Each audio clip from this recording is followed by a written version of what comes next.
Welcome all of you on nursing notes by DS YouTube channel. आज इस video में हम OBG से रिलेटेड कुछ MCQs सॉल्व करेंगे। फर्स्ट MCQ देखते हैं। During pregnancy deficiency of which of the following leads to neural tube defect. किसकी डिफिशियंसी के कारण NTD होता है। ड्यूरिंग प्रेगनेंसी के टाइम किस चीज़ की डिफिशियंसी से NTD न्यूरल ट्यूब डिफेक्ट होता है। Spina bifida. ऑप्शन है A folic acid, B iron, C calcium and D zinc. तो इसका राइट आंसर होगा A folic acid. Folic acid vitamin B9 है, मेन मेड होता है फोलिक एसिड। फोलेट जो होता है उसकी फॉर्म होती है फोलिक एसिड। फोलिक एसिड की डिफिशियंसी के कारण प्रेग्नेंट वुमेन में आगे जाकर जो भी बेबी बोर्न होता है उसमें NTD बर्थ डिफेक्ट देखने को मिलता है। इसको प्रिवेंट करने के लिए प्रेग्नेंट लेडी को कंसेप्शन की प्रिपरेशन से पहले से ही 400 मिलीग्राम फोलिक एसिड लेना स्टार्ट कर देना चाहिए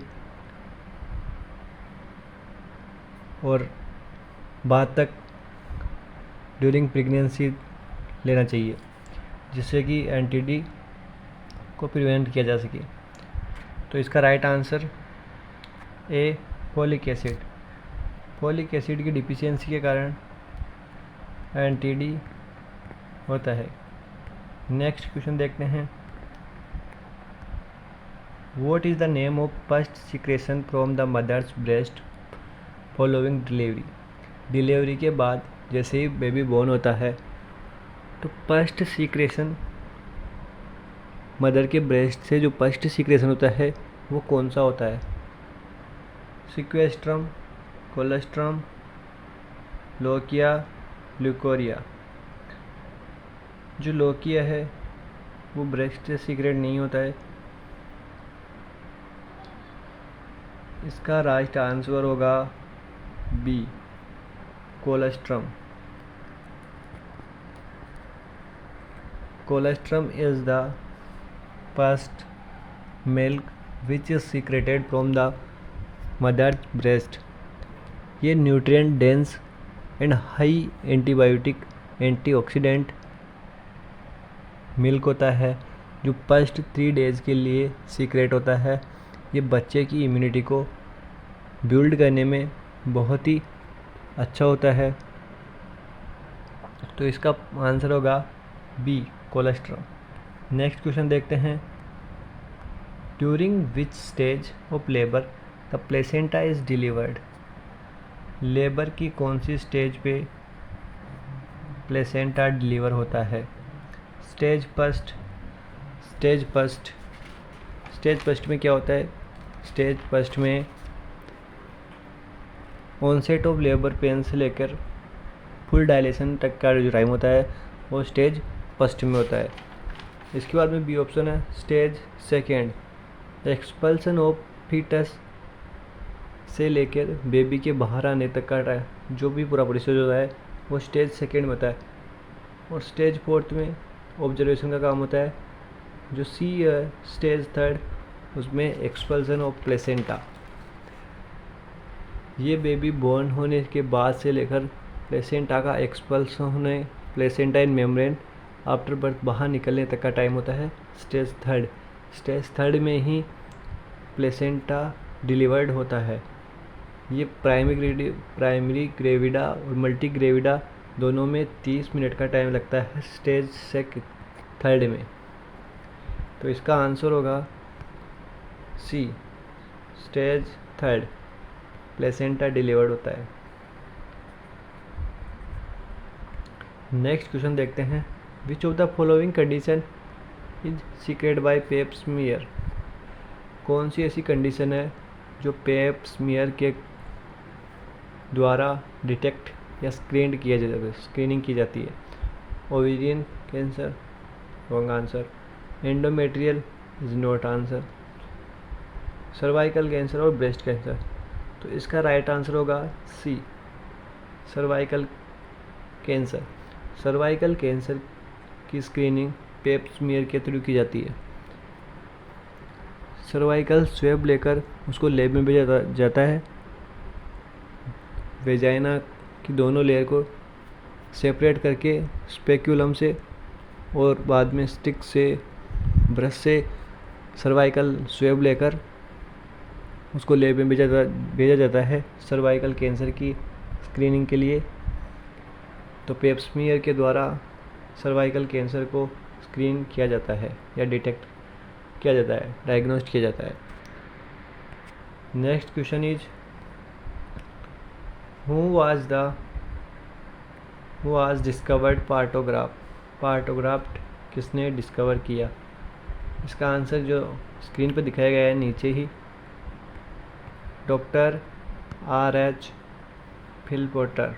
जो पार्टोग्राफ है वो पूरे ही डिलीवरी टाइम का शेड्यूल होता है। हर एक चीज़, मदर को कितना न्यूट्रिएंट लेना चाहिए, क्या क्या किस टाइम पे क्या करना चाहिए, कब कब NC के लिए जाना चाहिए, एंटीनेटल चेकअप करवाना चाहिए, कब कौन सी ड्रग्स लेनी चाहिए, कब वैक्सीनेशन करवाना चाहिए, जो टोटल शेड्यूल होता है प्रेगनेंसी टाइम का, वो पार्टोग्राफ के द्वारा शो किया जाता है। तो पार्टोग्राफ को जो डिस्कवर किया था वो है डॉक्टर R.H. Phil porter.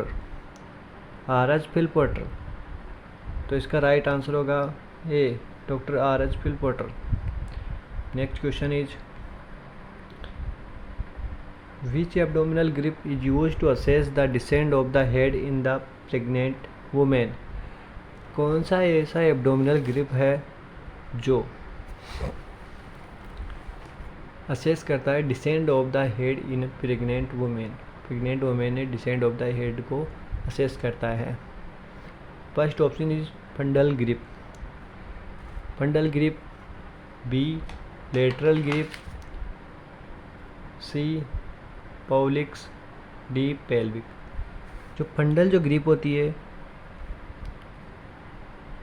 वो डिटरमाइन करती है कि कौन सा part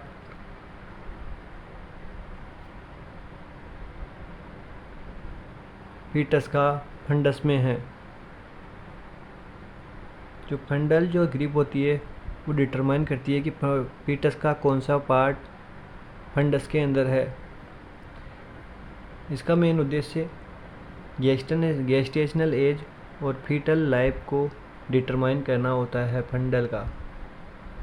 second is lateral grip. जो लेटरल ग्रिप होती है वो position of back, anterior, shoulder and limb, इनकी पोजीशन फाइंड आउट करती है। जो पॉलिक ग्रिप होती है वो एंगेजमेंट ऑफ प्रेजेंटिंग पार्ट को असेस करने के काम आती है। और जो राइट आंसर है डी पेल्विक ग्रिप, वो असेस करती है descent of the head in the pregnant women. तो इसका राइट आंसर होगा D. Right answer is D, pelvic grip.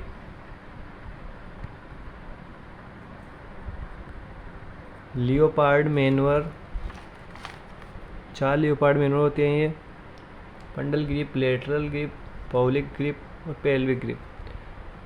इनका मेन उद्देश्य फीटल प्रेजेंटेशन को डायग्नोस करना होता है। और जो ग्रिप असेस करती है descent of the head in pregnant women, वो पेल्विक ग्रिप है। नेक्स्ट क्वेश्चन देखते हैं। First moment of the baby felt by the mother are known as. Lightening का मीन्स होता है option A lightening, B engagement, C quickening, D ballottement. Lightening का means होता है जैसे ही बच्चा यूट्रस से नीचे जाता है, नीचे की तरफ मूव करता है उस टाइम बेबी मदर को हल्का महसूस होता है। उस इवेंट को हम लाइटनिंग कहते हैं। एंगेजमेंट एक कंडीशन है जो पार्ट प्रेजेंटिंग पार्ट होता है वो पेल्विस के मुंह पे आता है।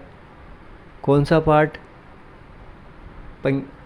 सबसे पहले पेल्विस के मुंह पे आता है उस कंडीशन को एंगेजमेंट कहते हैं। बेलोटमेंट एक डायग्नोस्टिक प्रोसीजर है जिससे कि हम फिंगर से बेबी का हेड महसूस करते हैं। बाहर से थोड़ा प्रेशर लगा के, जैसे ही हम प्रेशर लगाते हैं वेजाइना के थ्रू तो वापस हमें प्रेशर महसूस होता है, जिससे कि महसूस होता है कि जो भी प्रेजेंटिंग पार्ट है वो क्या है। अगर हार्ड लगता है तो मतलब हेड इज़ प्रेजेंटिंग पार्ट, और कोई और पोजीशन होगी तो हमें दूसरी कंडीशंस महसूस होगी। तो इसका राइट आंसर होगा D, quickening. First moment of the baby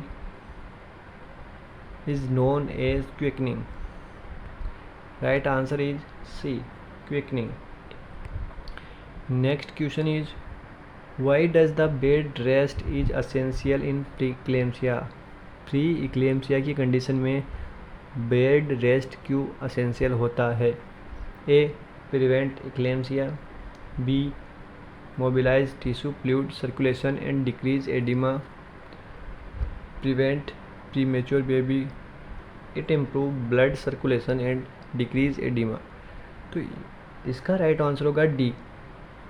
जो बेड रेस्ट होता है उससे जो भी प्रीक्लेम्सिया पेशेंट है उसका ब्लड सर्कुलेशन इम्प्रूव होगा और एडिमा की जो कंडीशन है, जो चांसेज है वो भी कम होंगे।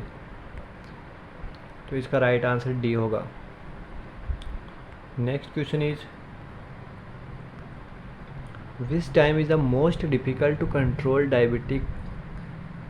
Diabetes during the maternity cycle.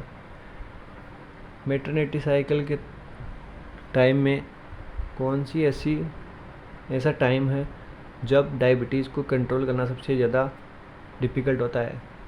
Option A, first trimester.